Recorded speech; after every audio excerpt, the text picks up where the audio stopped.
Chapter number 1 का नाम लिखना है आपको थ्योरेटिकल फ्रेमवर्क।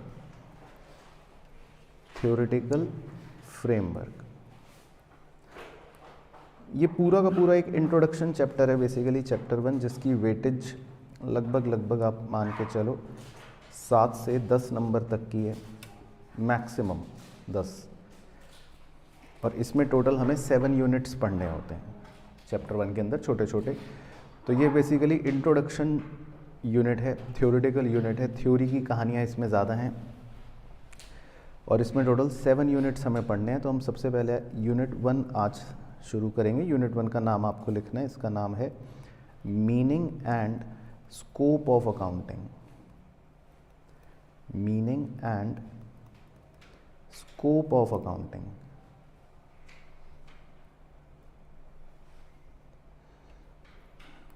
ठीक है, तो अकाउंटिंग बेसिकली इस चैप्टर में ये पढ़ाया जाता है आपको कि अकाउंटिंग जो आपका सब्जेक्ट है, जो आप पढ़ रहे हो, इसका मतलब क्या है और इसका स्कोप क्या है। तो meaning and scope of accounting इसका नाम पड़ गया। तो सबसे पहले फर्स्ट एरो डाल के लिखना है आपको। तो अकाउंटिंग क्या है बताओ, किसी को है पता अकाउंटिंग क्या होता है? चलो तो मेरे साथ लिखो फर्स्ट एरो डाल के, accounting is an art of, बताओ याद आया किसी को अपना बचपन?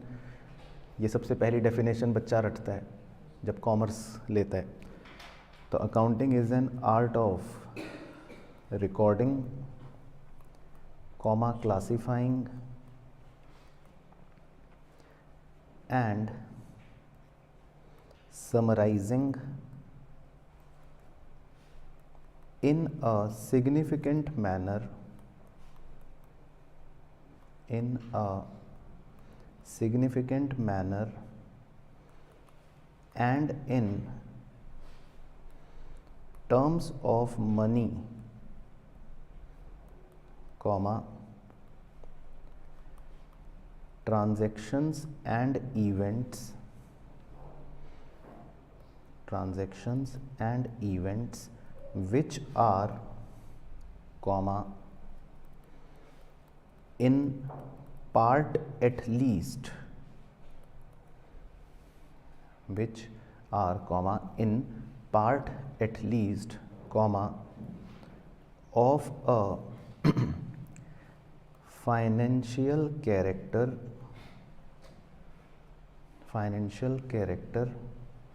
comma, and interpreting the result thereof, full stop. तो accounting is an art of recording, classifying and summarising in a significant manner and in terms of money, comma, transactions and events which are in part at least, comma, of a financial character, comma, and interpreting the results thereof। ठीक है जी, तो ये परिभाषा तो आपको रटनी है, लेकिन इसको हम समझेंगे तो आपको बात समझ आ जाएगी कि ये क्या कहना चाह रही है। तो इसमें जितने भी कीवर्ड्स हैं उनको अंडरलाइन कर लेते हैं। वैसे सारे, बहुत सारे कीवर्ड्स हैं इसमें। एक कीवर्ड है आर्ट, ठीक है जी, फिर है रिकॉर्डिंग, फिर है क्लासीफाइंग, फिर है समराइजिंग, ये सब कीवर्ड्स हैं। इन टर्म्स ऑफ मनी, ये कीवर्ड है। ट्रांजैक्शंस एंड इवेंट्स, ये कीवर्ड है। फाइनेंशियल कैरेक्टर, ये कीवर्ड है। रिजल्ट, ये कीवर्ड है। तो इतने सारे इसमें कीवर्ड हैं। Art, recording, classifying, summarising, money, transactions and events, financial character, result thereof. तो इन शब्दों का अलग अलग तोड़ तोड़ के पहले आपको मतलब समझाते हैं, फिर सबको जोड़कर अकाउंटिंग समझ लेंगे कि अकाउंटिंग क्या होता है। ठीक है, अच्छा तो पहले आर्ट से शुरू करते हैं। आर्ट का मतलब क्या? कला, वेरी गुड, जो आप में नहीं है। है ना। तो अकाउंटिंग जो है वो एक कला है, पहली बात तो ये। तो कला जो होती है वो कभी भी सिखाई नहीं जा सकती, कला हमेशा सीखी जाती है। तो एज एन अकाउंटिंग टीचर मेरा काम सिखाना नहीं है, मेरा काम सिर्फ पढ़ाना है, सीखना आपका काम है, क्योंकि कला कभी सिखाई नहीं जा सकती, कला सीखी जाती है ना। तो it is not the teacher who teaches, it is always the student who learns. तो अकाउंटिंग जो है वो एक कला है, ठीक है ना, पहली बात। अब बच्चा पूछता है सर कला किस चीज़ की, भाई किस चीज़ की कला, क्या हमें ड्राइंग बनानी है, क्या हमें पहाड़ बनाने हैं, नहीं, ये किस चीज़ की कला है, ये है, अब एक एक वर्ड लिखते हैं, रिकॉर्डिंग। रिकॉर्डिंग मतलब नोट डाउन कहाँ करना, लेजर नहीं, तो हाँ, रिकॉर्डिंग का मतलब होता है कि हम किसी भी ट्रांजैक्शन या किसी भी इवेंट को जब पहली बार रिकॉर्ड करते हैं, पहली बार लिखते हैं, उसको बोलते हैं जर्नल। तो आप रिकॉर्डिंग का मतलब लिखना जर्नल, क्योंकि जर्नल का मतलब होता है बुक ऑफ ओरिजिनल एंट्री, यानी कि बिजनेस में सबसे पहले जब भी कोई ट्रांजैक्शन रिकॉर्ड होती है ना, ऐसा नहीं कि अब मान लो मैंने कोई ट्रांजैक्शन रिकॉर्ड करनी है तो मैं कहाँ करूँगा बताओ, जर्नल में। मैं लेजर में नहीं करूँगा, मैं ट्रायल बैलेंस में नहीं करूँगा, मैं पीएनएल में नहीं करूँगा, मैं ट्रेडिंग में कहीं नहीं करूँगा, मैं सबसे पहले कहाँ रिकॉर्ड करता हूँ, जर्नल में, उसको रिकॉर्डिंग बोलते हैं। अब बच्चा पूछता है सर जर्नल क्या है, तो जर्नल के आगे आप ऐसे ड्राइंग बना सकते हो। जर्नल का मतलब होता है बुक, जर्नल का मतलब होता है बुक, जो आपको कोर्स में पढ़ाई जाएंगी, जो कितने प्रकार की हैं बुक, 2 प्रकार की हैं। तो ऐसा बच्चा सोचता है, भोला मासूम बच्चा, लेकिन बुक्स बहुत सारे प्रकारों की होती हैं। तो ये आप लिख लो मेरे साथ जी। एक आपको पढ़ाएंगे परचेज बुक, इसमें क्रेडिट परचेज की बातें लिखते हैं। एक आपको पढ़ाएंगे सेल्स बुक, इसमें क्रेडिट सेल्स की बातें लिखते हैं। एक आपको पढ़ाएंगे परचेज रिटर्न बुक, इसमें सामान जो खरीदा है हमने वो वापस भेजेंगे। सेल्स रिटर्न बुक, इसमें जो सामान बेचा है हमने वो वापस आ जाएगा। और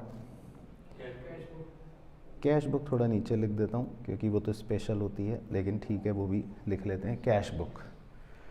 और 2 बुक्स और भी होती हैं जो फ़िलहाल आपको लिखवाई जाती हैं, लेकिन उसके बारे में आपको पढ़ाया नहीं जाता है। वो होती हैं bills receivable book, bills payable book, इसमें भी बातें रिकॉर्ड होती हैं। तो ये सब जर्नल होते हैं, इसको रिकॉर्डिंग बोलते हैं। ये सब जो चीज़ें जो हम बुक्स में लिखते हैं, इन बुक्स में, वो सब रिकॉर्डिंग होती हैं। तो लिखो दोस्त, आगे आप बच्चे लिख नहीं रहे, आप ऐसे बैठे हुए हो जैसे आपको पहले से ये कला आती है। तो भाई अब लिखना तो पड़ेगा ही, लिखना है आपको। ये सब बातें, कलाकारी कैसे सीखोगे, नहीं तो आप कलाकार कैसे बनोगे। एक बुक और है, हाँ, तो वो तुम्हें कैसे पता, पढ़ा था बचपन में, याद आ गया, वेरी गुड। नहीं जी, सब्सिडरी बुक तो इनका नाम है, इन किताबों को ही सब्सिडरी बुक कहते हैं। सब्सिडरी बुक का तो जर्नल ही मतलब होता है। जैसे आपका घर का नाम है बंटी, लेकिन आप स्कूल में क्या बताते हो, कुछ और, है ना। घर में मम्मी तो कहती है राजा बेटा, लेकिन आप अपने दोस्तों को क्या बताओगे, कुछ और। तो सब्सिडरी बुक तो इसी का ही नाम है, लेकिन स्कूल में स्टाइल मारने के लिए कहता है मैं जर्नल हूँ।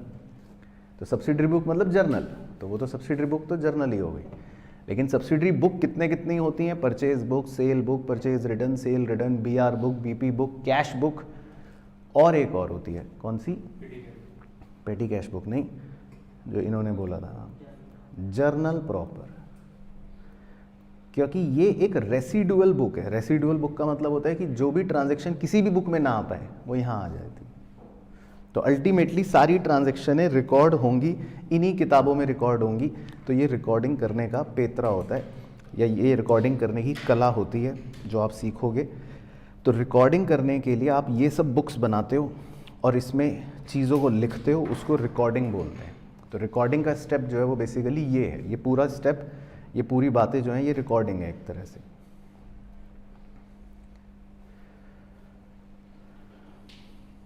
चलो तब तक अगला कीवर्ड लिखूं मैं।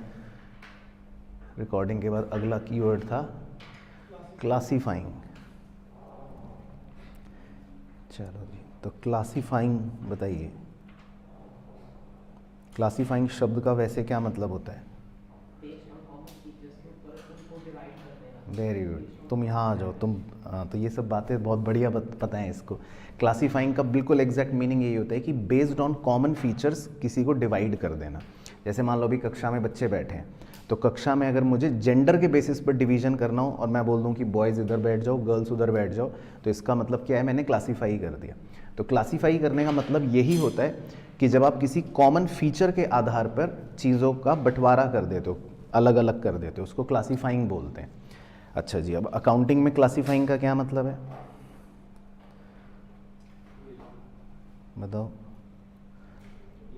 लेजर, बिल्कुल सही। तो अकाउंटिंग के अंदर क्लासीफाइंग का मतलब होता है, क्लासीफाइंग की प्रक्रिया का मतलब होता है जब आप लेजर यानी कि प्रिंसिपल बुक बनाते हो। लेजर को बोलते हैं प्रिंसिपल बुक।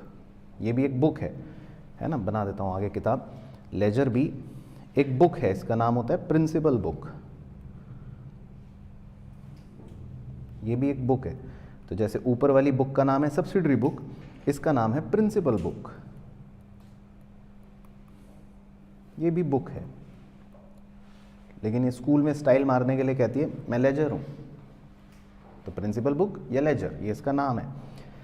अब इसके अंदर अगर आपको याद हो अपने बचपन, तो आप ऐसे बहुत सारे टी शेप अकाउंट बनाते हो।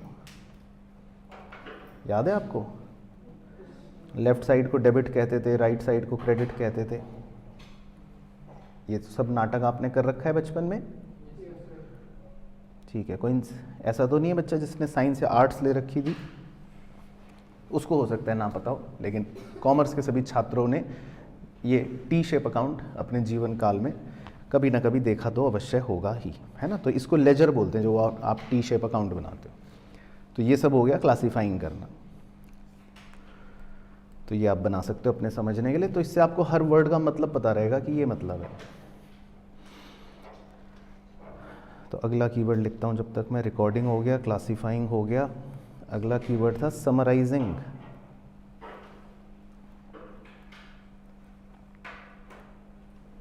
समराइजिंग का मतलब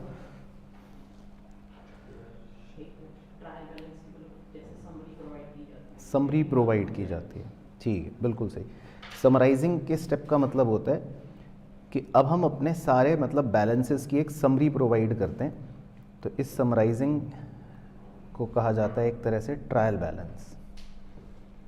तो समराइजिंग करने का मतलब होता है अकाउंटिंग में ट्रायल बैलेंस को प्रिपेयर करना। तो वो भी हम सीखेंगे या वो भी हम देखेंगे। तो ट्रायल बैलेंस का मतलब हो गया समराइजिंग करना।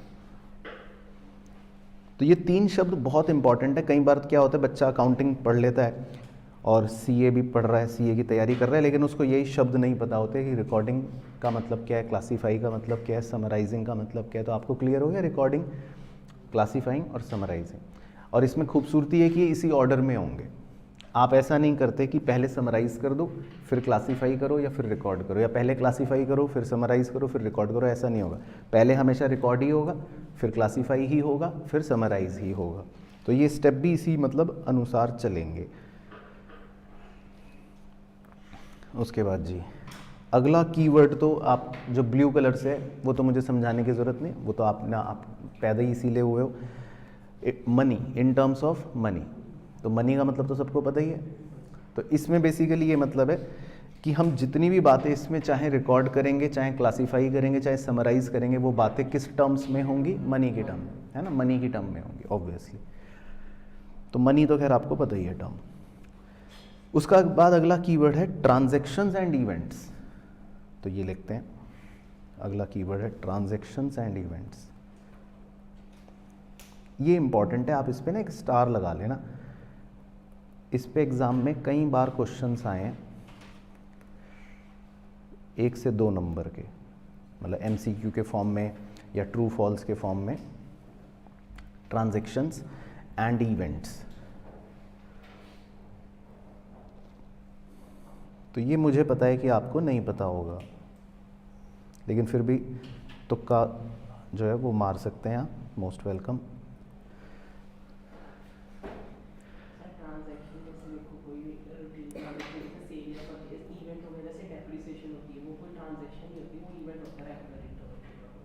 चलो ठीक है, तो मुझे पता था कि आप तो कई मारोगे, तो थोड़ा थोड़ा ठीक है, लेकिन काफ़ी गलतियां भी हैं इसमें।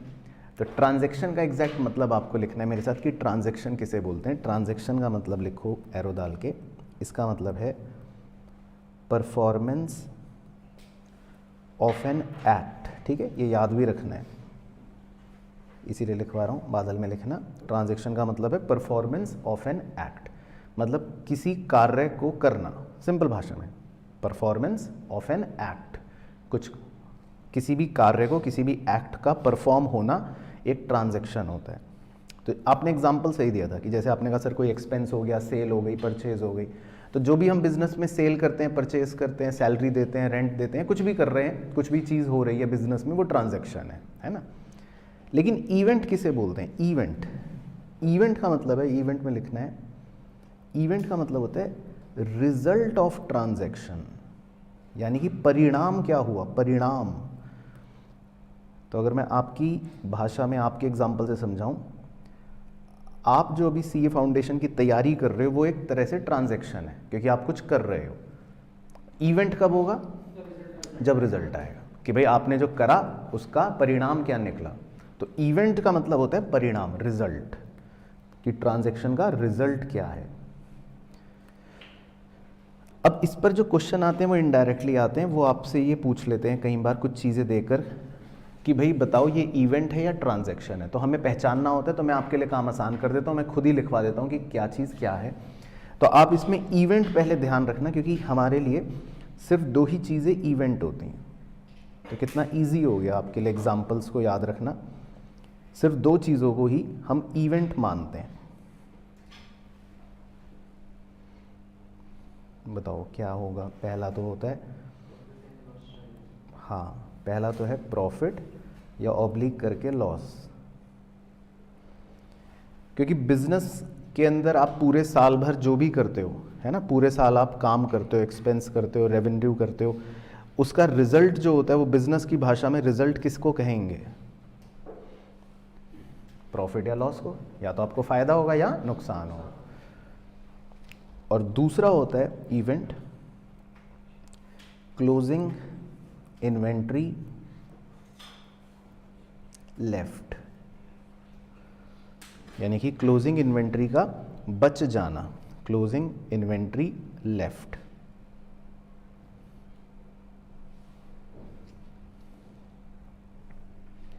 अब क्लोजिंग इन्वेंट्री लेफ्ट का मतलब है, क्लोजिंग इन्वेंट्री बच जाने का मतलब होता है कि ये भी एक इवेंट होता है। जैसे क्लोजिंग इन्वेंट्री क्या होती है, अगर आपको एग्जांपल से समझाऊं कि भाई मान लो आपके पास 3 डब्बे हैं, ठीक है, फिर आपने 4 डब्बे और ख़रीद लिए, तो आपके पास कितने हो गए? 7 हो गए। परचेज कर लिए तो 7 हो गए। अब आप इसमें से डब्बे बेचते हो, मान लो ग्राहक आए, ग्राहक आए, ग्राहक आए, और आपने 5 डब्बे बेच दिए, ठीक है। तो साल ख़त्म होने के बाद अब आपके पास कितने डब्बे बच गए? 2। Very good. तो जो डब्बे आप बेच नहीं पाते, जो अनसोल्ड बॉक्सेस होते हैं, उसी को तो हम क्या बोलते हैं? क्लोजिंग स्टॉक बोलते हैं। तो ये कोई ट्रांजैक्शन नहीं है, आपने कुछ करा थोड़ी ना 2 डब्बों के लिए, ये तो अपने आप हो गया, ये तो अपने आप बच गए। तो जब क्लोजिंग स्टॉक बचता है तो वो एक इवेंट है, वो ट्रांजैक्शन नहीं है, क्योंकि आपने करा जो है वो परचेज करिए, आपने सेल करिए, ये दोनों जो करे ये ट्रांजैक्शंस हैं। जब आप खरीदते हो सामान वो एक ट्रांजैक्शन है, जब आप बेचते हो सामान वो एक ट्रांजैक्शन है। लेकिन क्या क्लोजिंग स्टॉक के लिए आपने कुछ करा? नहीं, कुछ नहीं करा ना, वो तो अपने आप बच गया। तो क्लोजिंग स्टॉक का बचना जो होता है वो क्या होता है? इवेंट होता है। तो समझ गए जी? तो आपके कोर्स में 2 ही इवेंट है बस, एक प्रॉफिट या लॉस और दूसरा क्लोजिंग स्टॉक बचना। बाकी जो बातें होंगी वो सब ट्रांजैक्शंस होंगी। फिर भी लिख लो जैसे कुछ एग्जांपल्स कि भाई ट्रांजैक्शंस के क्या एग्जांपल्स हो सकते हैं, वो आपने जैसे बताया ही था। जैसे परचेज ऑफ गुड्स, आप गुड्स खरीदते हो। सेल ऑफ गुड्स, आप गुड्स बेचते हो। या कैपिटल इन्वेस्टमेंट, आप कैपिटल इन्वेस्ट करते हो बिजनेस के अंदर। एक्सपेंसेस इनकर्ड, आप खर्चे करते हो बिजनेस के अंदर, है ना, ये सब चीज़ें एटसेट्रा।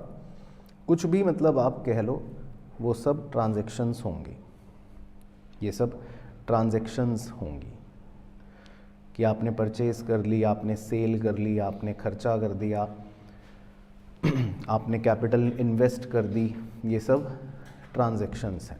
बाकी इवेंट होता है प्रॉफिट या लॉस बचना और क्लोजिंग स्टॉक का बचना। तो समझ आया ट्रांजैक्शन और इवेंट का डिफरेंस? तो ये एग्जाम में इंपॉर्टेंट है, पूछ लेता है कई बार। अब इसके नीचे एक स्टार डाल के लिखना है एक बार एग्जाम में क्या पूछा वो लिखते हैं। एक बार एग्जाम के अंदर पूछा कि आपने परचेज करी या सेल करी ऑफ फिक्स्ड एसेट, तो क्वेश्चन ने पूछा कि ये क्या होगा, कि क्या ये ट्रांजैक्शन है या ये इवेंट है।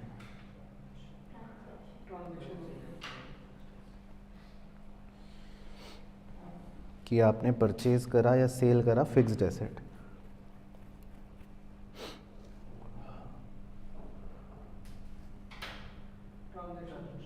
ट्रांजैक्शन है। तो ऐसा बहुत सारे बच्चों को लगा, फिर उनका गलत हो गया, है ना। तो ऐसा बहुत सारे बच्चों को लगा कि सर ये तो ट्रांजैक्शन है, लेकिन फिर उनका गलत हो गया था एग्जाम के अंदर। तो जब हम फिक्स्ड एसेट बेच रहे हैं या फिक्स्ड एसेट खरीद रहे हैं, तो आपको ये ध्यान रखना है कि फिक्स्ड एसेट्स बेचने खरीदने में और गुड्स बेचने खरीदने में अंतर होता है।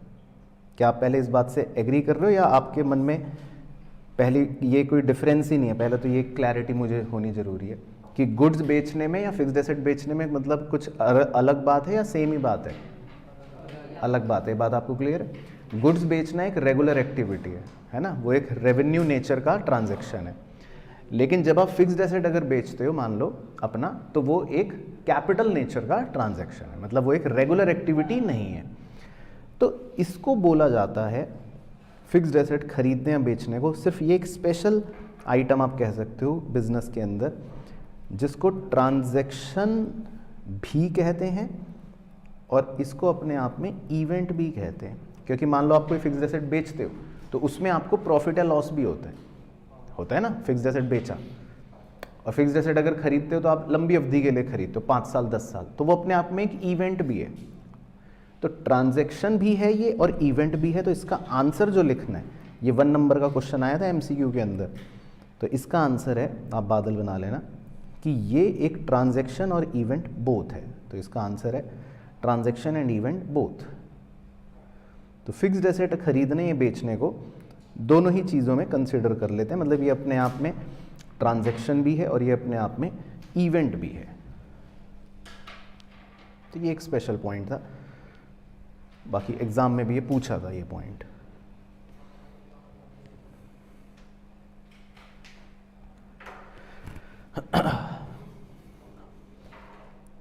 ठीक है, तो क्लियर हो गई कहानी यहाँ तक? चलो तो एक बार ऊपर जा रहे हैं, एक बार वो देख कर आते हैं कि हम कहाँ पे थे। तो हम तो डेफिनेशन पे थे, हमने आर्ट समझ लिया, मतलब कला है। किस चीज़ की कला है? देखो, रिकॉर्ड करने की कला है, रिकॉर्डिंग समझ गए क्या है, क्लासीफाई करने की कला है, समराइज करने की कला है, ये सब कला समझ तो गए ना फिलहाल क्या है। मनी की टर्म्स में करेंगे वो आपको पता चल गया, और ट्रांजैक्शंस एंड इवेंट्स वो भी आपको पता चल गया कि भाई क्या कह रहा है। Which are in part at least of financial character. अब इस वर्ड पर आते हैं, ये कीवर्ड था तो अगला एरो डाल लेते हैं। भैया फाइनेंशियल कैरेक्टर का क्या मतलब है?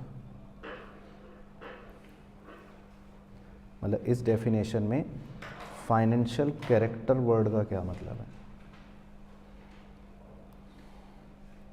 तो मारो तुक्का।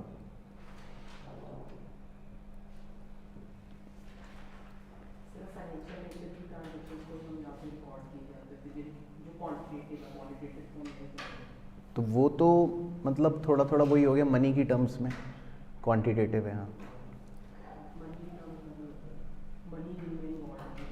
हाँ, जिनमें मनी इन्वॉल्व है, अगर उसको ये बात कहनी है तो ये तो मनी की टर्म्स में कवर हो गए ना ये पॉइंट, तो इन टर्म्स ऑफ मनी,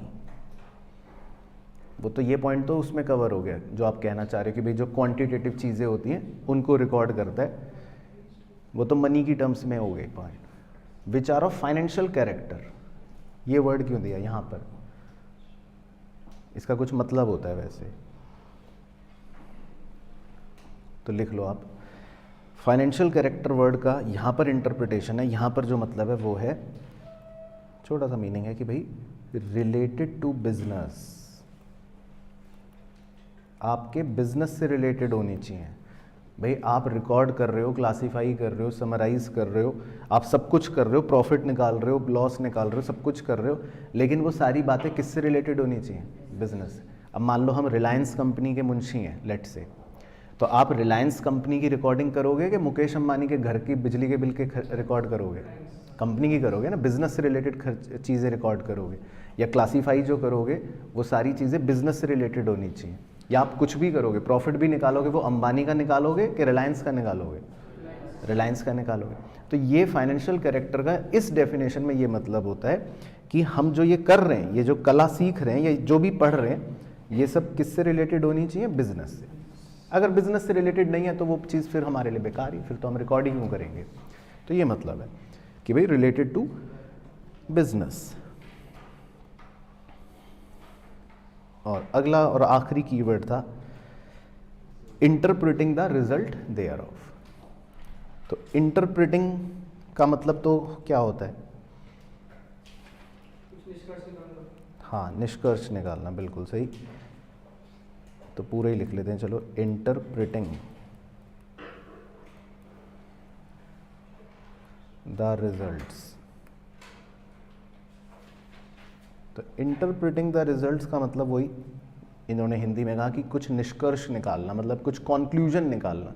अल्टीमेटली ये सब कर क्यों रहे, भाई बच्चा कहता है सर रिकॉर्ड कर रहे हैं हम, क्लासीफाई कर रहे हैं, समराइज कर रहे हैं, हम क्यों कर रहे हैं, इतना टाइम वेस्ट क्यों कर रहे हैं, क्योंकि आपको कोई कंक्लूजन निकालना है ना, आपको कोई निष्कर्ष निकालना है, तो उसको बोलते हैं इंटरप्रिटिंग रिजल्ट्स। अब क्या कंक्लूजन निकालना है, रिजल्ट का मतलब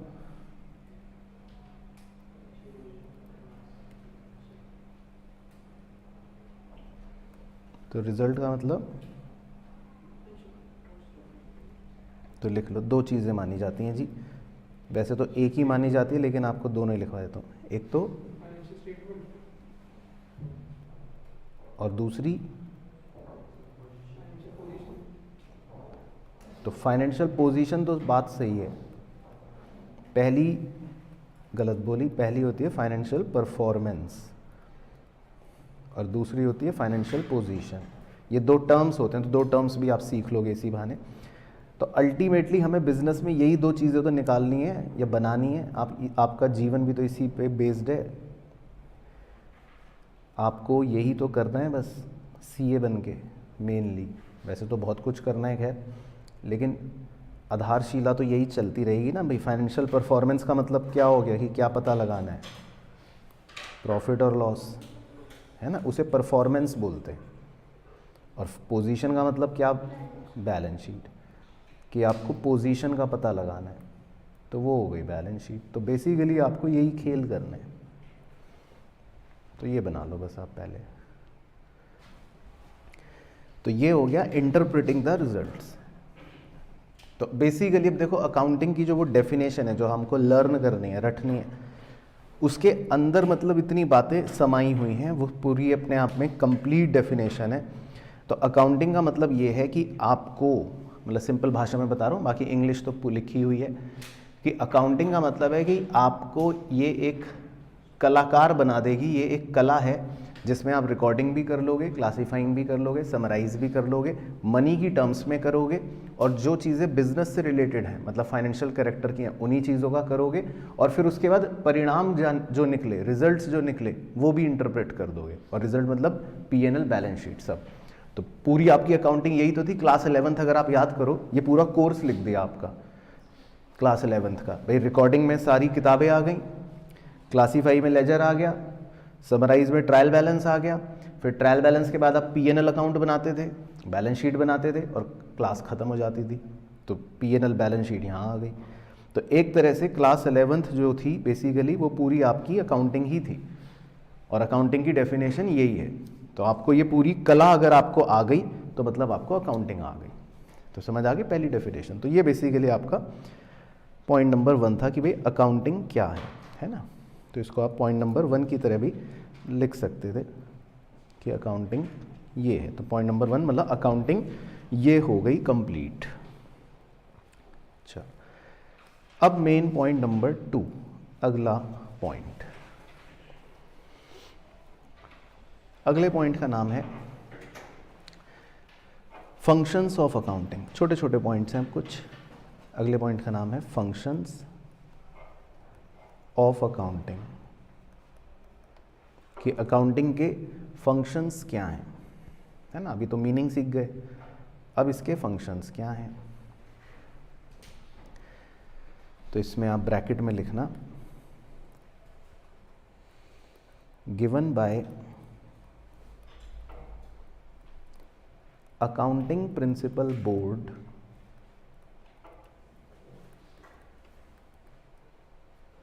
given by accounting principle board, bracket में लिख लो शॉर्ट में APB of American institute of certified public accountant, AICPA short form में लिख सकते हो।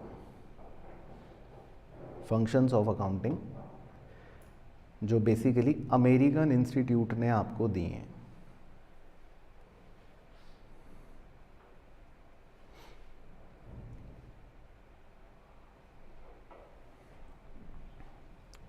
तो ये बस लिख थोड़े से पता होने चाहिए।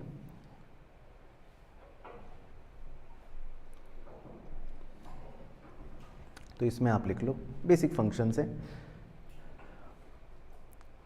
अब APB क्या है? APB है अकाउंटिंग प्रिंसिपल्स बोर्ड, और ये भारत का नहीं है, ये US का है। तो जैसे US की जो सबसे बड़ी मतलब अकाउंटिंग बॉडी आप कह सकते हो CPA, वहाँ के इंस्टीट्यूट का एक बोर्ड है APB, उन्होंने अकाउंटिंग के कुछ फंक्शंस बता रखे हैं।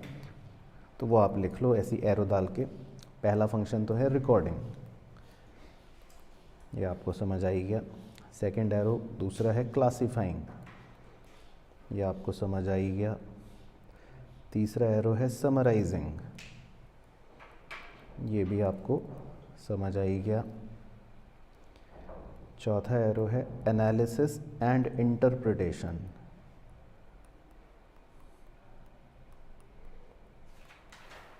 ये भी आपको समझ आई गया। लेकिन एक बार मुझे बता दो क्या क्या समझ आया। रिकॉर्डिंग का मतलब क्या? जर्नल, ठीक है, याद रखना है, दोबारा लिख लेते हैं चाहे। क्लासिफाइंग फंक्शन का मतलब क्या? लेजर्स बनाना, टी शेप अकाउंट बनाना, क्लासिफाई करना। समराइजिंग का मतलब क्या है? ट्रायल बैलेंस बनाना मेनली, और उसके बेसिस पर फिर मतलब P&L अकाउंट और बैलेंस शीट बनती है। ये भी लिख देता हूँ ऐसे ही, है ना। तो ये सब हो गया समराइजिंग। और एनालिसिस एंड इंटरप्रिटेशन का मतलब क्या?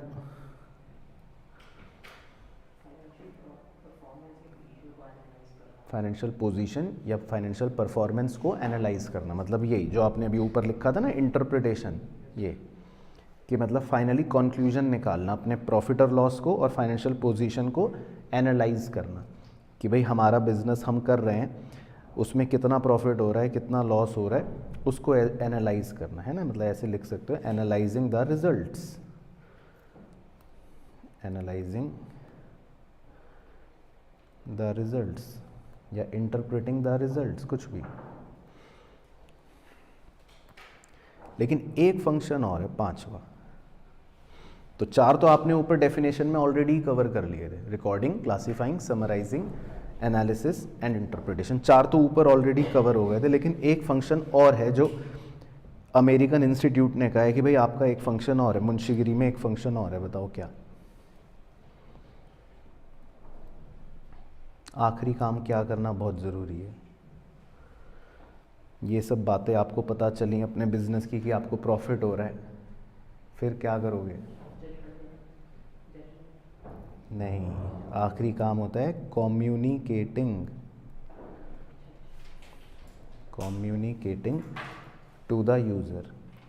ये फंक्शन बहुत ज़रूरी है, कम्युनिकेटिंग टू द यूज़र। तो आप लिख लो, ये फंक्शन बहुत ज़रूरी है, कम्युनिकेटिंग टू यूज़र।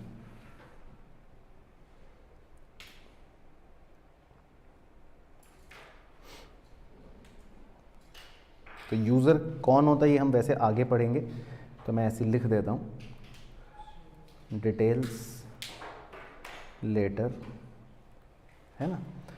लेकिन अभी सिंपल भाषा में समझ लो कि भाई बस यूज़र हैं, कुछ लोग हैं, कौन है वो आगे पढ़ेंगे, लेकिन कुछ लोग हैं, उन्हें आपको कम्युनिकेट करना है। कम्युनिकेट का मतलब होता है उन्हें बताना पड़ेगा, है ना। तो आपको कितना प्रॉफिट हुआ, आपको कितना लॉस हुआ, आपकी बैलेंस शीट कैसी है, ये सब बातें जो है बतानी पड़ती हैं। जैसे रिलायंस कंपनी है, उसको कितना प्रॉफिट हुआ वो बताएंगे सबको। मुकेश अंबानी ये नहीं कि चुपचाप घर आके मम्मी को बता रहा है, अपनी बीवी को बता रहा है कि भाई इतना प्रॉफिट हो गया।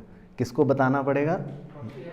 शेयर होल्डर, जैसे आपने कहा, बहुत सारे लोगों को बताना पड़ेगा। ये पढ़ेंगे हम, यूज़र जो होते हैं। गवर्नमेंट को बताना पड़ेगा, बैंकों को बताना पड़ेगा, इन्वेस्टर्स को बताना पड़ेगा, क्रेडिटर्स को बताना पड़ेगा, पब्लिक को बताना पड़ेगा। तो ये हम पढ़ेंगे। तो ये एक आखिरी मेन फंक्शन होता है, इसको बोलते हैं कम्युनिकेटिंग टू यूज़र। तो जो भी हमारे मतलब रिजल्ट्स होते हैं वो हमें यूज़र को बताने पड़ते हैं। तो समझ आ गए फंक्शन? तो सिंपल फंक्शन है, मतलब 5 काम करने हैं हमें: recording, classifying, summarising, analysis and interpretation और कम्युनिकेटिंग टू यूज़र। चलो उसके बाद नंबर 3 लिख लो आप। ये भी बेसिक बात पता होनी चाहिए। इसका नाम है नंबर 3 का objectives of accounting. Objectives of accounting, कि भाई हम अकाउंटिंग कर क्यों रहे हैं, इसके उद्देश्य क्या हैं, ऑब्जेक्टिव्स क्या हैं। तो बताओ ऑब्जेक्टिव्स क्या हैं, क्यों कर रहे हैं हम accounting?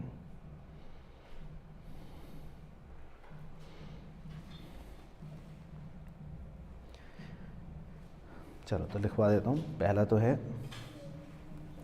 Systematic recording of transactions. तो पहला ऑब्जेक्टिव तो यही है अकाउंटिंग का कि आप इससे हर तरह की ट्रांजैक्शन को सिस्टमैटिकली रिकॉर्ड कर पाते हो।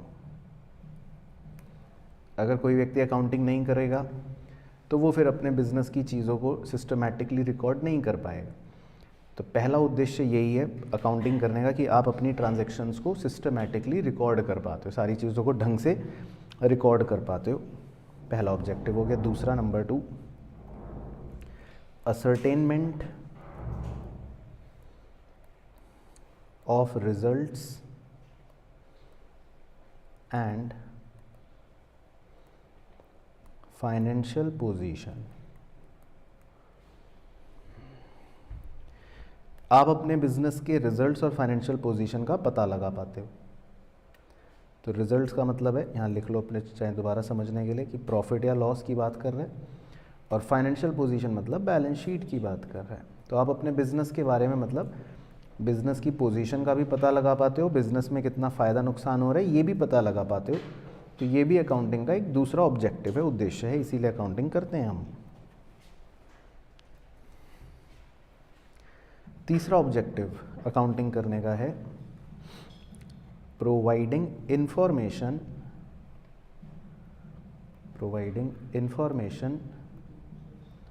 To users for rational decision making.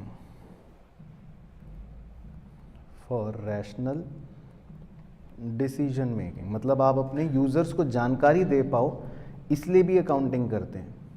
ये भी एक ऑब्जेक्टिव बन गया कि भाई यूज़र तक जानकारी पहुंच सके, इसलिए अकाउंटिंग करी जाती है। नहीं तो आप अकाउंटिंग नहीं करोगे तो यूज़र को जानकारी कैसे दोगे, यूज़र को कैसे बताओगे।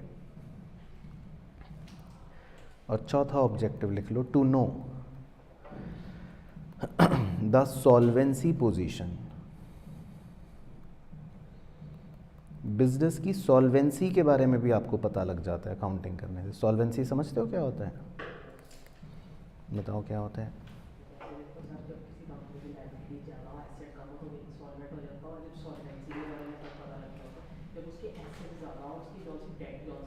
कम हो, तो मतलब सॉल्वेंट।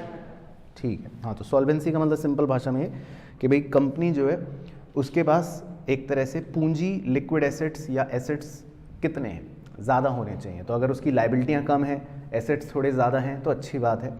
अगर लाइबिलिटियाँ ज़्यादा हो गई, एसेट्स कम हो गए, तो फिर इसका मतलब सॉल्वेंसी पोजीशन ख़राब है। तो ये बातें हमें अकाउंटिंग करने से कंपनी के बारे में पता लग जाती है, सॉल्वेंसी कैसी है कंपनी की। तो मतलब ये 4 बेसिक ऑब्जेक्टिव्स हैं, इन चीज़ों से हमें पता लग जाता है कि बिजनेस कैसा है। तो क्लियर हो गया objectives of accounting.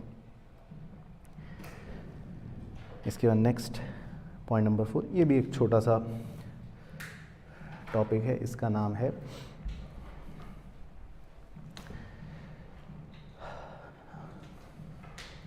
Evolution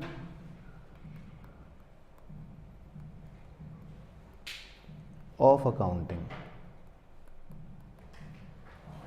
evolution of accounting.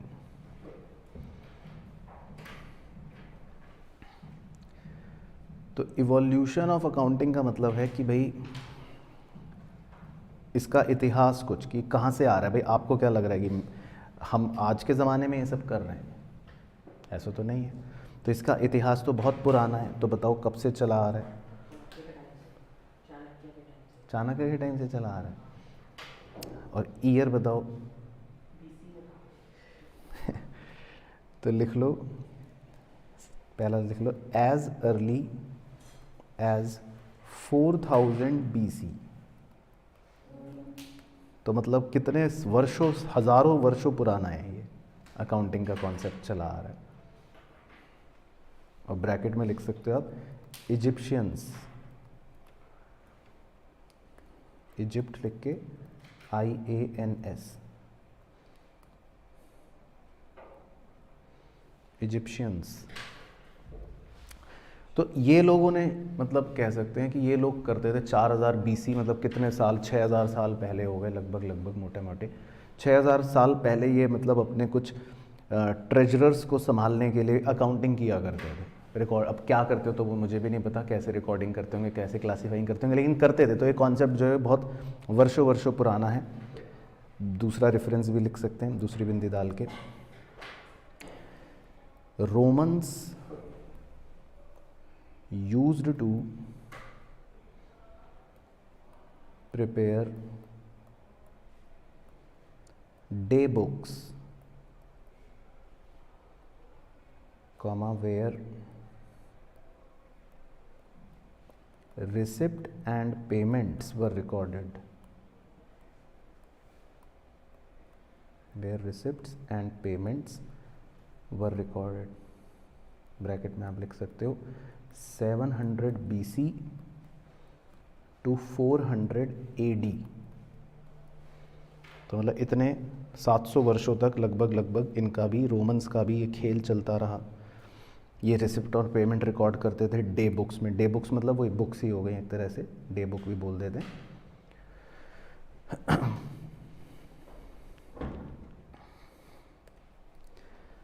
इसके अलावा तीसरी बिंदी लिख लेते हैं, इसमें आप लिख लो कौटिल्य, KAUTILYA। बताओ कौन था कौटिल्य का मंत्री? हाँ, तो ब्रैकेट में लिख लो, मतलब मिनिस्टर इन चंद्रगुप्त मौर्य या चंद्रगुप्ताज किंगडम लिख लो। चंद्रगुप्त मौर्य के दरबार में एक मंत्री रोट बुक नेम्ड, कौन सी किताब लिखी थी? अर्थशास्त्र। ठीक है जी, तो ये आप हाईलाइट कर लेना, अर्थशास्त्र। तो ये 1 नंबर में सब क्वेश्चन आपसे पूछ सकते हैं। तो इसमें भी यही बताया गया था इस किताब में, मतलब नाम तो अर्थशास्त्र है किताब में, लेकिन इसमें ये सिखाया गया था कि अकाउंटिंग रिकॉर्ड्स कैसे मेंटेन करने, ये बातें सिखाई गई थी। तो लिख सकते हो ब्रैकेट में कि भाई इसमें ये बात मेंशन थी कि described how accounting records to be maintained, how accounting records to be maintained, कि भाई कैसे अकाउंटिंग रिकॉर्ड्स मेंटेन करने, इस किताब में इसका जिक्र था।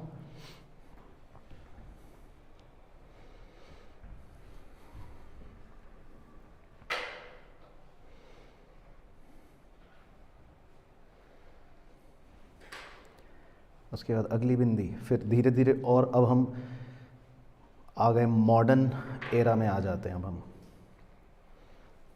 तो अब लिखते हैं एक ऐसा वर्ष जहाँ से काया पलट गई 1494, 1494 डैश डाल के लिख लेते हैं जी, डबल एंट्री बुक कीपिंग।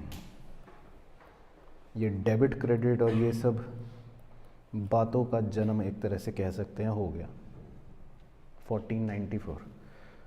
उससे पहले बढ़िया था, सिंपल थी चीज़ें। तो 1494 में आप कह सकते हो कि डबल एंट्री बुक कीपिंग का जन्म हो गया। इस पर सबसे पहले किताब लिखी गई, एक किताब बना लो नीचे, first book double entry book keeping पे माना गया कि double entry book keeping system पर जो सबसे पहली किताब थी वो लिखी गई। तो एक किताब बना लो आप।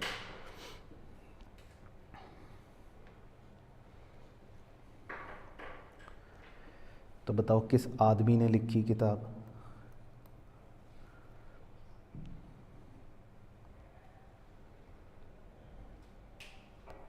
फादर ऑफ अकाउंटिंग किसको कहते हैं? नाम याद होना ये,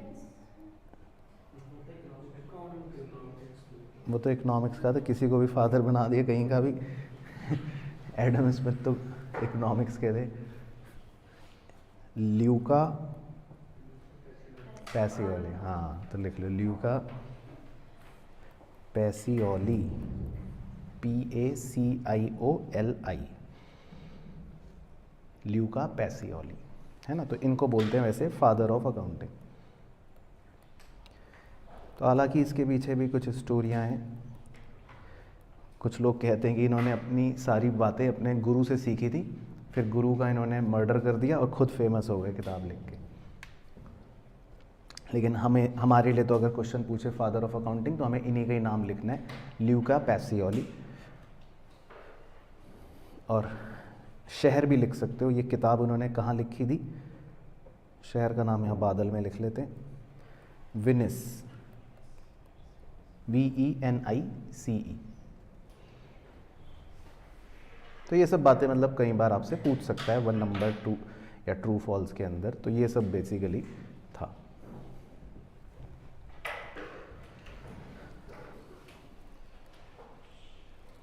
अगली बात, ये भी इवोल्यूशन के अंदर है,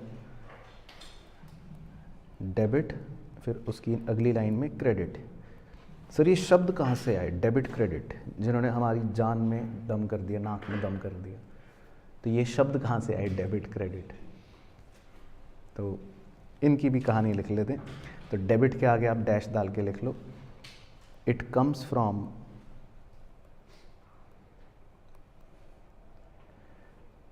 इटालियन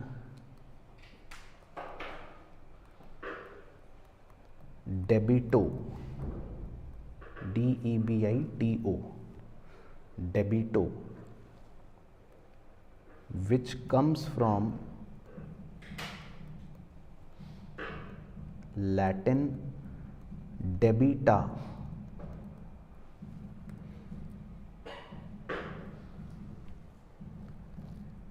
तो मतलब कहीं से घूम घाम के पहुंच गया हमारे पास, या आज डेबिट बन गया। तो लैटिन का डेबिटा था, फिर इटालियन में वो डेबिटो बना, और आज हम उसको डेबिट कहते हैं। वैसे इसका मीनिंग जो था वो भी लिख सकते हो आप ब्रैकेट में, कि मतलब ये डेबिटो या डेबिटा का मीनिंग भी क्या हुआ करता था, तो ब्रैकेट में लिख लो, ओड टू द प्रोप्राइटर। ये मतलब था इसका कि भाई मालिक को देना है, मतलब बिजनेस ये कह रहा है कि ये सब चीज़ें मुझे मालिक को देनी हैं।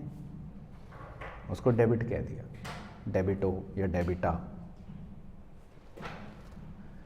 और दूसरा शब्द है क्रेडिट।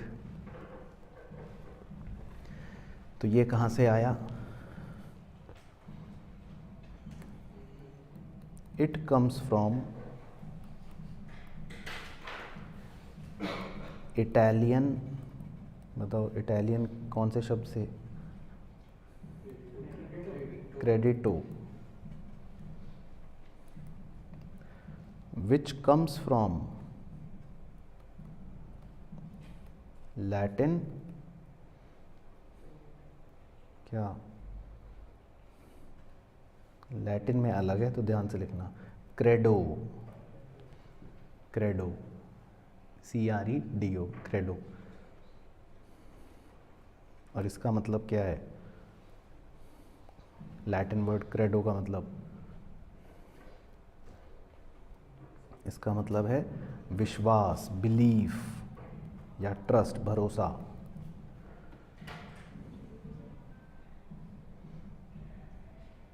तो इसमें अब क्रेडिट का क्या मतलब, भरोसे का क्या मतलब है? फेथ। हाँ, तो ब्रैकेट में लिख लो, मतलब इन प्रोप्राइटर, बिजनेस कह रहा है भाई मुझे भरोसा है मालिक पे, मैं इससे ले लूँगा, कोई जल्दी नहीं है, तो वो क्रेडिट पड़ गया ना। तो मतलब जो भी है ये सब पुरानी बातें हैं, खैर। तो हमें वर्ड्स याद रखने कि ये कहाँ से निकले, डेबिट क्रेडिट, है ना। बाकी और भी ये सब बातों की हिस्ट्री है, लेकिन अपने मतलब के लिए हम कह सकते हैं यही है। और एक अगली बिंदी और लिख लेते हैं इवोल्यूशन के अंदर। तो समझ आ गया डेबिट क्रेडिट, ये वर्ड्स है ना। आपके छोटे भाई बहन 11th में अगर पढ़ें तो उन्हें बता देना कि भाई ये यहाँ से शब्द आए हैं।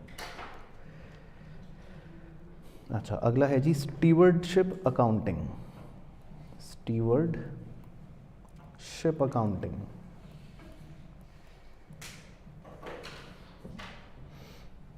तो ये क्या है? इसमें लिख लो पहले तो डैश डाल के, स्टीवर्डशिप अकाउंटिंग में root of financial accounting system. Financial accounting system का इसको रूट माना गया है। मतलब जो आप फाइनेंशियल अकाउंटिंग अभी पढ़ रहे हो, बेसिकली जो अकाउंटिंग आप पढ़ रहे हो अभी, जिसमें प्रॉफिट निकालते हैं, लॉस निकालते हैं, सब चीज़ें जो आप सीख रहे हो, इसका रूट स्टीवर्डशिप अकाउंटिंग को माना गया है। अब बच्चा पूछता है सर स्टीवर्डशिप अकाउंटिंग ये क्या होता है? स्टीवर्डशिप अकाउंटिंग, तो बताओ स्टीवर्डशिप अकाउंटिंग क्या है?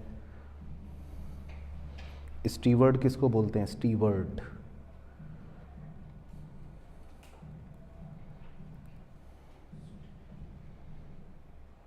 तो स्टीवर्ड वो होते हैं भाई, मान लो जैसे एक बहुत बड़ा कोई बिजनेसमैन है, या पहले पुराने ज़माने में एक बड़ा व्यापारी होता है, तो वो अपने बही खाते खुद तो नहीं संभालता, तो वो एक मुनीम को कहता था ना, मुनीम जी आइए, मुनीम जी आइए, ये लीजिए सारे बही खाते, सारे डिटेल लीजिए।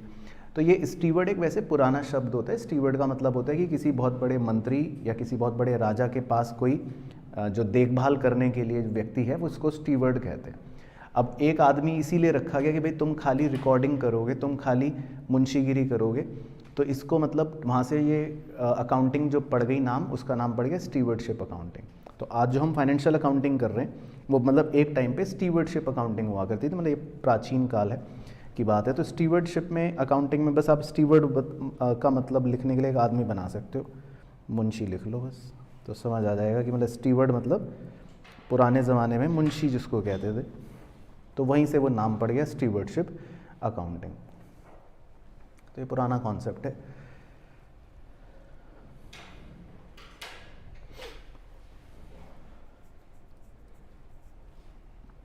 तो ये बेसिकली इवोल्यूशन है।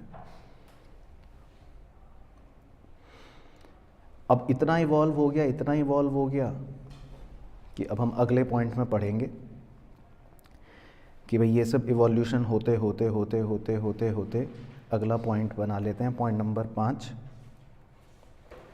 सब फील्ड्स ऑफ अकाउंटिंग। सब फील्ड्स ऑफ अकाउंटिंग, तो ये और कवर कर लेते तो इससे आपको पता लग जाएगा लिंक। तो अब धीरे धीरे अकाउंटिंग इतनी इवॉल्व हो गई, इतनी इवॉल्व हो गई कि अब तो अकाउंटिंग के भी अलग अलग प्रकार बन गए। तो बताओ कितने प्रकार की अकाउंटिंग होती है? मतलब इसके सब फील्ड्स क्या हैं?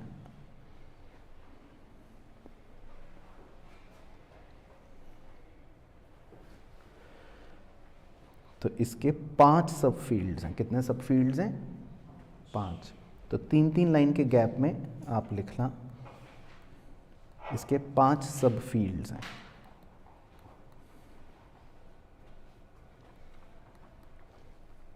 ठीक है, तो सबके नाम लिख लेते हैं पहले, फिर सबके बारे में समझा दूंगा। तो पहला सब फील्ड होता है, इसको बोलते हैं फाइनेंशियल अकाउंटिंग।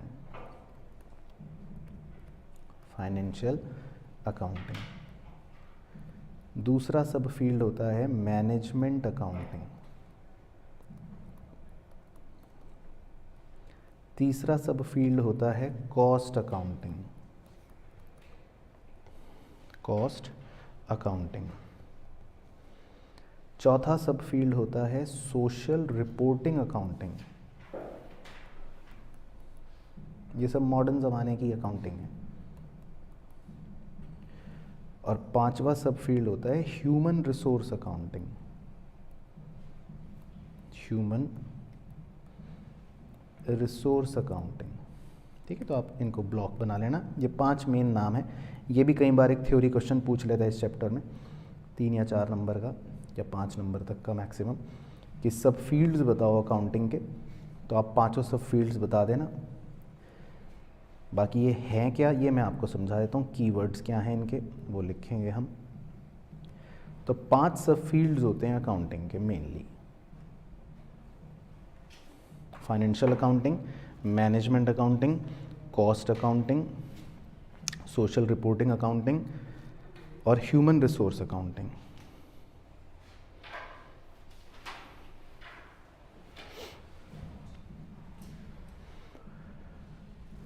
चलो, तो ये क्या है जी, आइए। तो फाइनेंशियल अकाउंटिंग क्या होती है बताओ? फाइनेंशियल अकाउंटिंग,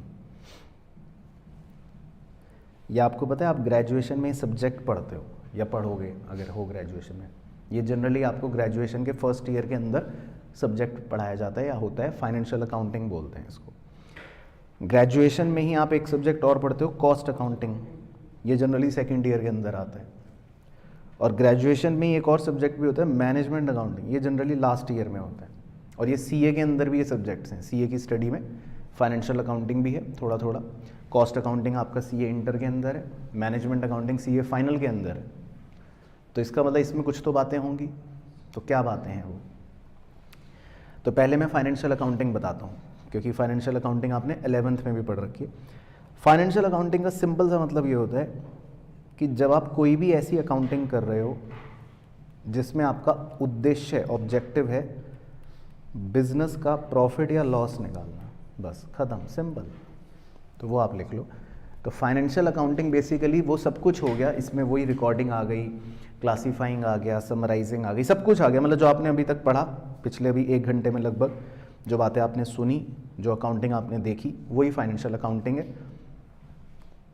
क्योंकि इसमें हमारा ऑब्जेक्टिव है प्रॉफिट या लॉस निकालना, उसको बोलते हैं फाइनेंशियल अकाउंटिंग। तो इसीलिए क्लास 11th के अंदर ये सिखाई जाती है। बच्चे को सबसे पहले फाइनेंशियल अकाउंटिंग सिखाई जाती है। ग्रेजुएशन में भी सबसे पहले यही सब्जेक्ट इसलिए रखा जाता है कि सबसे पहले आपको प्रॉफिट या लॉस निकालना आना चाहिए। प्रॉफिट या लॉस निकालने के लिए ऑटोमेटिकली आप क्या करोगे? आप रिकॉर्ड भी करना जान जाओगे, क्लासीफाई भी करना जान जाओगे, समराइज भी करना जान जाओगे, और मतलब सब कुछ जान जाओगे। तो पहला अकाउंटिंग जो होता है वो होता है फाइनेंशियल अकाउंटिंग। अच्छा, दूसरा है जी मैनेजमेंट अकाउंटिंग। मैनेजमेंट अकाउंटिंग क्या होती है? इसमें आप लिख लो, it helps the management, it helps the management in, इसके कीवर्ड्स हैं डिसीजन मेकिंग, डिसीजन मेकिंग। ये अकाउंटिंग इसीलिए आपको सीए फाइनल में पढ़ाई जाती है। सोचो, ये सब्जेक्ट, और ग्रेजुएशन में भी सबसे लास्ट ईयर में पढ़ाया जाता है, क्योंकि ये सबसे टिपिकल काम है। आज आपसे अगर पूछा जाए कि चलो डिसीजन लेना है मुझे, मैं ये मशीन खरीदूं या ये मशीन खरीदूं, दोनों में से कौन सी खरीदूं, तो आप मुझे अभी नहीं बता पाओगे, आप मेरी हेल्प नहीं कर सकते, क्योंकि अभी आपका ज्ञान थोड़ा कम है। लेकिन मैनेजमेंट अकाउंटिंग में आपको यही बातें सिखा दी जाएंगी जिसमें आप ऐसी ऐसी अकाउंटिंग कर लोगे जिससे मैनेजमेंट की हेल्प हो जाती है किस चीज़ में, डिसीजन मेकिंग में। और डिसीजन मेकिंग एक वाइडर टर्म है। डिसीजन मेकिंग का मतलब होता है कोई भी निर्णय लेना हो अगर मैनेजमेंट को, तो उसमें ये अकाउंटिंग मदद करती है। और बहुत तरह के निर्णय होते हैं, जैसे निवेश का, इन्वेस्ट का, कि भाई मेरे को यहाँ इन्वेस्ट करना चाहिए या वहाँ इन्वेस्ट करना चाहिए, दोनों में से कहाँ इन्वेस्ट करूँ। तो ये बात आप अभी नहीं बता सकते, लेकिन जब आप मैनेजमेंट अकाउंटिंग पढ़ते हो या सीखते हो तो फिर आप इस तरह की बातों में भी हेल्प कर सकते हो। तो मैनेजमेंट अकाउंटिंग जो होती है वो मैनेजमेंट की मदद कर देती है डिसीजन मेकिंग में। तो ये इसलिए सबसे टिपिकल अकाउंटिंग है, ये आप बाद में सीखते हो। अच्छा जी, कॉस्ट अकाउंटिंग क्या होती है, इसका काम क्या होता है? इसमें दो चीज़ें मेन होती हैं, एक ही वैसे सबसे पहले मेन लिखते हैं, to ascertain cost of product and it helps in fixation of price. It helps in fixation of price.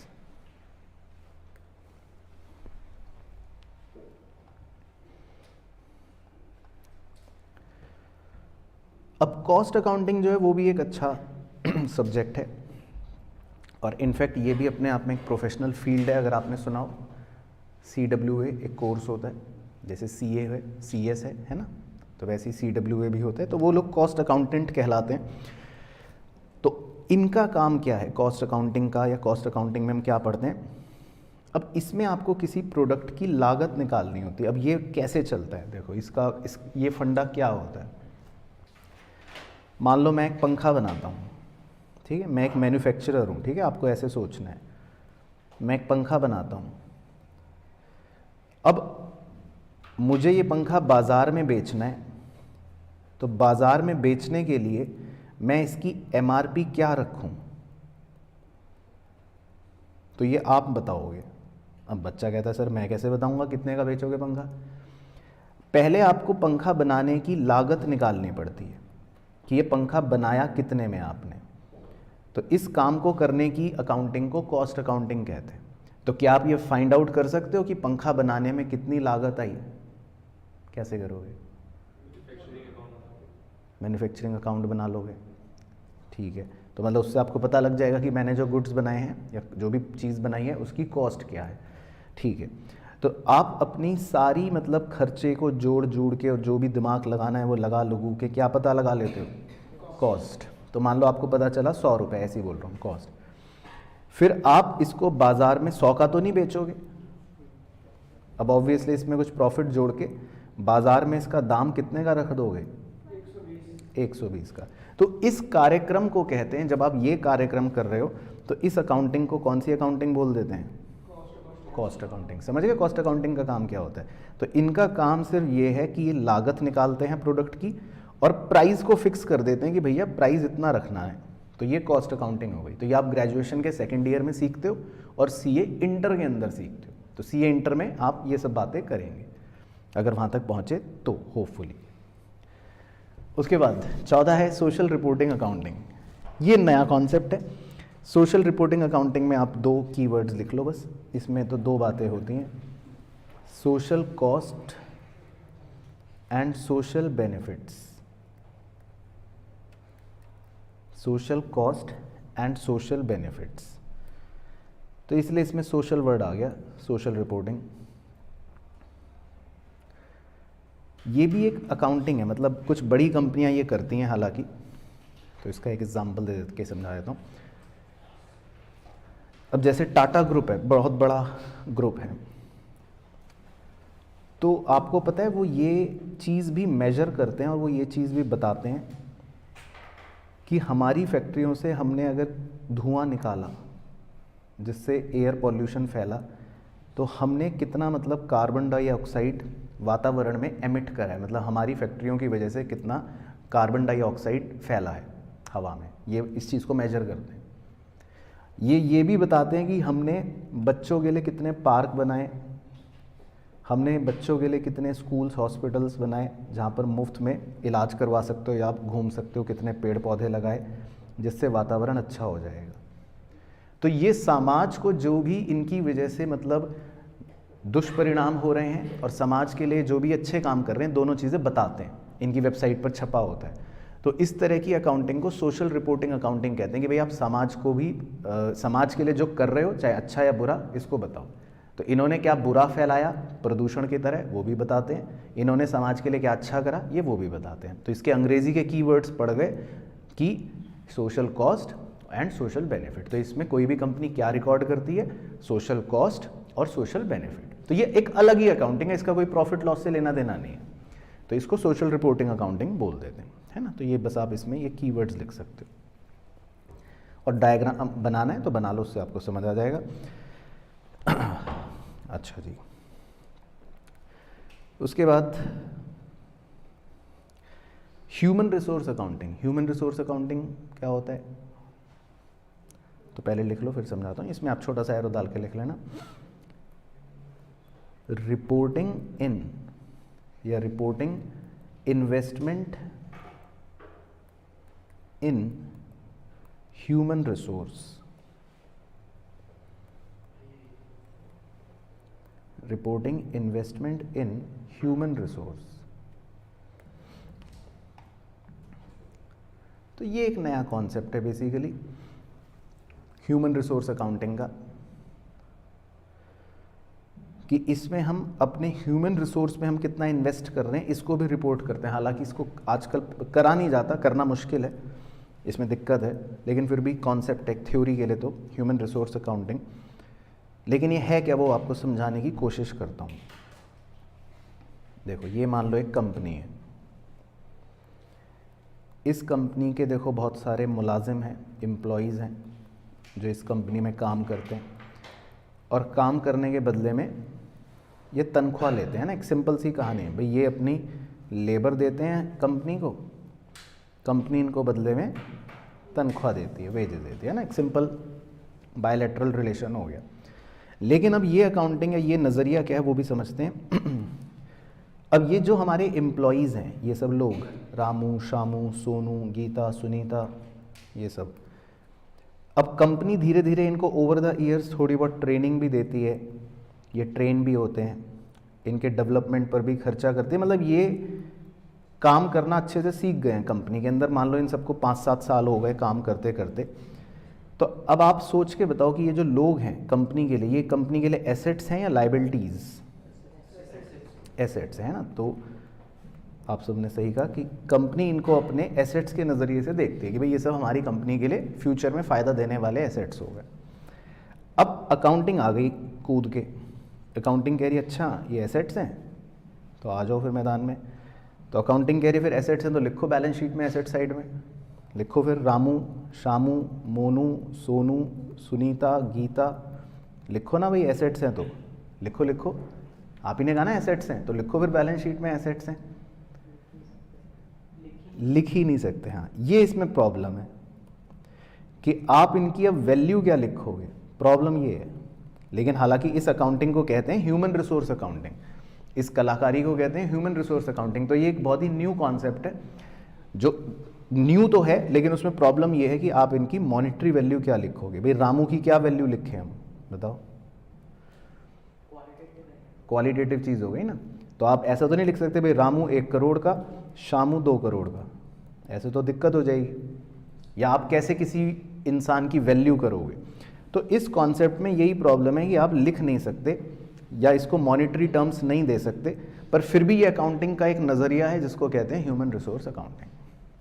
तो समझ आ गया क्या है ह्यूमन रिसोर्स अकाउंटिंग? तो ये बेसिकली ह्यूमन रिसोर्स में हम जो इन्वेस्ट करते हैं उसको रिपोर्ट करने की कोशिश है, तो that is human resource accounting. तो क्लियर हो गया खेल? चलो, तो खैर आज हमें 5 ही पॉइंट्स कवर करने थे, लेकिन आपको अच्छे से समझ आए सारे 5 पॉइंट? तो एक बार ब्रीफ दे देता हूँ कि भाई क्या 5 पॉइंट हमने पढ़े आज। थोड़ा सा तो वो पढ़ा अकाउंटिंग क्या है और उसके अंदर का सारा खेल, वो क्लियर हो गए, कीवर्ड सारे। बाकी फिर उसके ऑब्जेक्टिव कि हम क्यों करते हैं, उसके अकाउंटिंग के फंक्शंस जो अमेरिका के इंस्टीट्यूट ने हमें थोड़े से बताए हैं। बाकी इवोल्यूशन के पॉइंट्स कि भाई बहुत वर्षों पुराना है, कितने साल पुराना है, कुछ हिस्ट्री की बातें, कौन आदमी था father of accounting, debit credit कहाँ से आया, स्टीवर्डशिप अकाउंटिंग भी होती थी, और 5 तरह के इसके सब फील्ड्स, है ना। फाइनेंशियल अकाउंटिंग में प्रॉफिट निकालते हैं, मैनेजमेंट अकाउंटिंग में डिसीजन मेकिंग में हेल्प करता है, कॉस्ट अकाउंटिंग में कॉस्ट निकालते हैं, सोशल रिपोर्टिंग अकाउंटिंग में सोशल कॉस्ट और सोशल बेनिफिट्स रिकॉर्ड करते हैं, और ह्यूमन रिसोर्स अकाउंटिंग में हम अपने ह्यूमन रिसोर्स में इन्वेस्टमेंट को रिपोर्ट करते हैं, हालांकि जो थोड़ा सा मुश्किल है। तो क्लियर हो गया खेल पहले इतना। चलो, तो आज का ये वाला कार्यक्रम तो समाप्त।